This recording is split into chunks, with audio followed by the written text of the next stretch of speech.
বাংলাদেশ ও ভারত জাতীয় নারী ক্রিকেট দলের 5 ম্যাচের টি-20 সিরিজ চলমান। এর মধ্যে 2 ম্যাচে হেরে 2-0-তে পিছিয়ে পড়েছে টাইগার্সরা।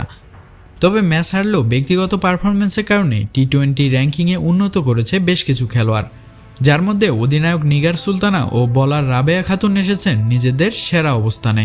টি-20 ব্যাটারদের র্যাঙ্কিংয়ে 3 ধাপ এগিয়ে 13তম অবস্থানে এসেছেন নিগার সুলতানা।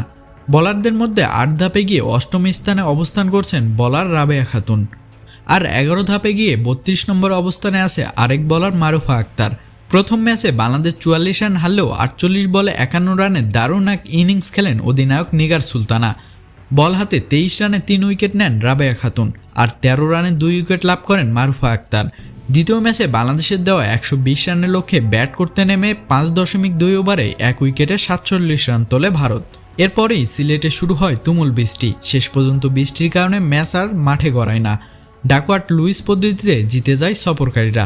ভারতের একমাত্র উইকেটটি লাভ করেন মারুফা। এছাড়া ভারতীয়দের মধ্যে অধিনায়ক হরমনপ্রীত ব্যাটারদের মধ্যে 2 ধাপ এগিয়ে 17 নম্বরে অবস্থানে। 5 ধাপ এগিয়ে রিচা ঘোষ এসেছেন 25 নম্বর অবস্থানে।